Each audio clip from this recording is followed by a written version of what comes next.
കൊല്ലം നഗരത്തിൽ വീണ്ടും MDMA വേട്ട. കർണാടകത്തിൽ നിന്നും കാറിൽ കടത്തിക്കൊണ്ടുവന്ന 50 ഗ്രാം MDMA ആണ് പിടികൂടിയത്.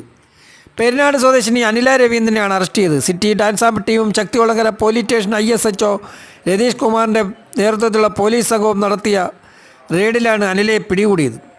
യുവതി നേരത്തെ MDMA കേസിൽ പ്രതിയാണ്. കർണാടകത്തിൽ നിന്നും കൊല്ലം നഗരത്തിലെ സ്കൂൾ കോളേജ് വിദ്യാർത്ഥികൾക്ക് വിൽപ്പനയ്ക്കായി MDMA വാങ്ങി സ്വന്തം കാറിൽ ഒരു യുവതി കൊണ്ടുവരുന്നതായി കൊല്ലം സിറ്റി പോലീസ് കമ്മീഷണർ കിരൺ നാരായണന് വിവരം ലഭിച്ചിരുന്നു.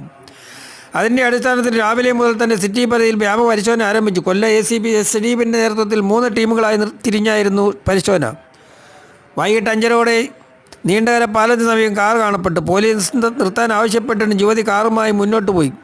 ആൽത്തലമോട് ശക്തികുളങ്ങര പോലീസ് സ്റ്റേഷൻ പരിധിയിൽ വെച്ച് പോലീസ് വാഹനം തടഞ്ഞ് പോലീസ് നടത്തിയ പരിശോധനയിൽ കാറിൽ ഒളിപ്പിച്ച നിലയിലാണ് MDMA കണ്ടെത്തിയത്. നേരത്തെയും ഇവർ MDMA കേസിൽ പിടിയിലായിട്ടുണ്ട്. ഈ മാസം കൊല്ലത്ത് പിടിയിലാകുന്ന 4ാമത്തെ വലിയ കേസാണ്.